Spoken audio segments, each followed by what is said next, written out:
सिलसिले के सभी महापुरुषों का आशीर्वाद प्राप्त रहा है।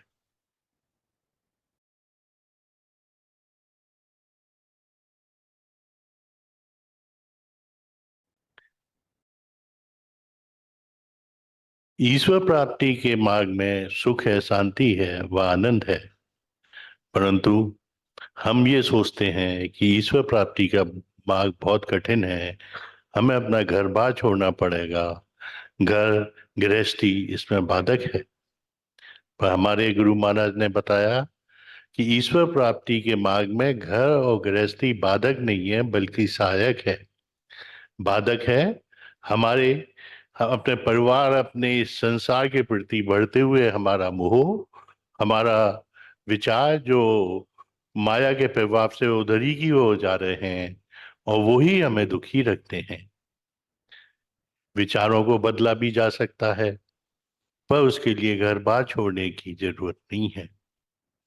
घर में ही रहकर हम साधनाओं को निरंतर करके और उसका अभ्यास करके अपने विचारों को ईश्वर के प्रति लगा सकते हैं।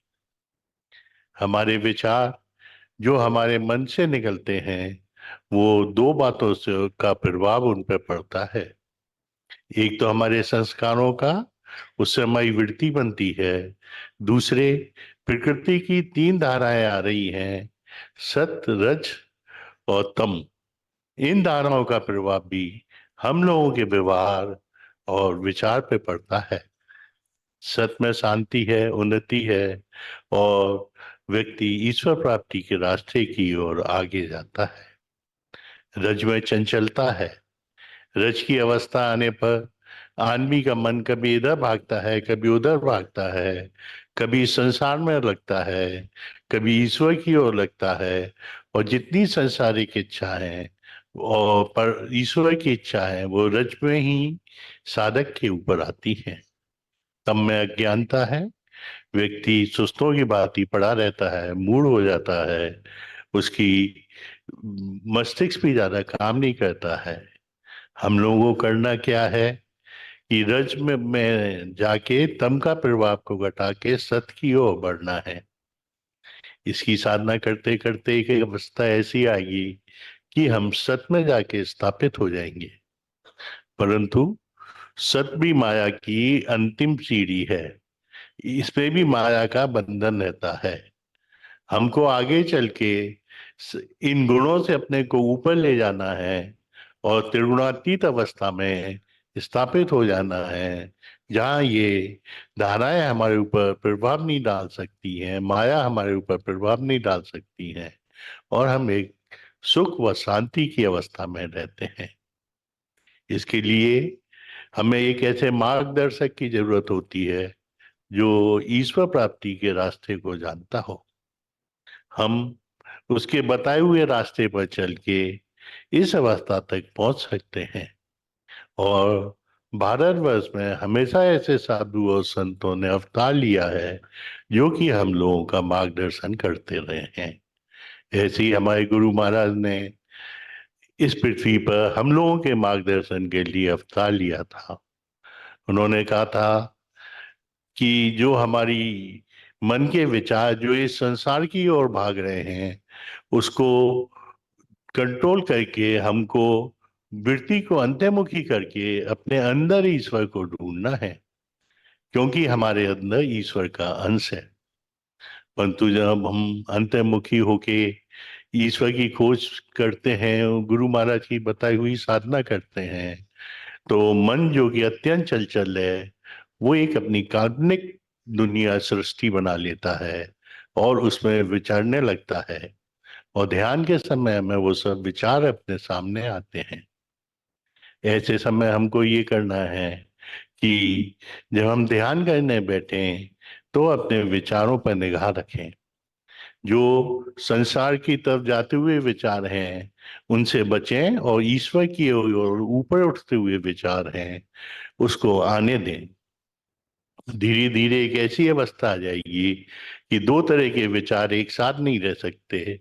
हमारे अंदर शुद्ध और सात्विक विचार और ईश्वरीय विचार रह जाएंगे। आगे वो भी शांत होके हमारी बुद्धि को शांत करके हमको पूर्ण करके ईश्वर में मिला देंगे। पर इस साधना में हमें ध्यान ये रखना है कि हमें अपने मन को मारना नहीं है, उसका रुख बदलना है। जो हमारा मन का रुख संसार की ओर जा रहा था, उसे ईश्वर की ओर उठाना है। मन एक माया के प्रभाव से हमेशा उसका प्रवाह नीचे की ओर रहता है। जब मन नीचे की ओर ले जाता है तो व्यक्ति कितना भी गिर सकता है, इसका उसे स्वयं अनुमान नहीं रहता, पर वो उसको अपनी नियति समझता है। पर मन का रुख जब ऊपर हो जाता है, तब उसके बुद्धि और उसकी मल आवरण बुद्धि, इन सबको विकार रहित करता हुआ वो हमें एक ऐसे स्थान पर पहुंचा देता है जहाँ की हमारा दृष्टा भाव आ जाता है, कर्तापन खत्म हो जाता है, और हम पूर्ण रूप से अपने इष्ट अपने गुरु के समर्पित हो जाते हैं। यही मोक्ष की अवस्था है। जब दृष्टा भाव आ जाता है तो हमारे संस्कार भी नहीं बनते हैं। जो कुछ हो रहा है वो एक शक्ति हमसे करा रही है, ये भाव आ जाता है। तब आदमी शांति व आनंद में रहता है। पर इसके लिए जरूरी ये है कि हम खाली जो साधना है उसका अभ्यास ही ना करें, क्योंकि साधना का अभ्यास करने से हमें शांति मिलेगी, कुछ मानसिक सिद्धियां आएंगी। पर विवेक शक्ति जो कि ईश्वर प्राप्ति के लिए जरूरी है, वो सत्संग में ही जाके जगेगी। हमको सत्संगों में जाना बहुत जरूरी है और साप्ताहिक सत्संग अटेंड करना बहुत जरूरी है। हम अपने अंतःकरण का निरीक्षण भी करते रहें कि हमारे अंदर क्या बदलाव आ रहा है। अगर हमारा मैं और मेरा खत्म हो रहा है, तू और तेरा आ रहा है, शांति मिल रही है, तो ये साधना हमारी ठीक चल रही है। बस रास्ते की रुकावटों के लिए गुरु महाराज से प्रार्थना करें कि वो हम पर दया रखें और हम उनसे बच के आगे निकल। अच्छा, बोल दिया।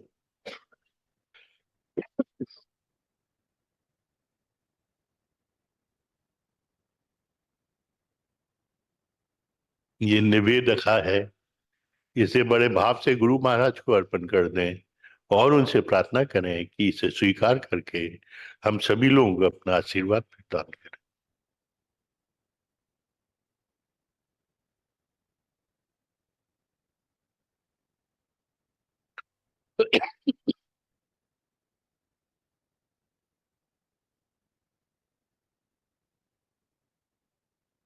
बस, बस।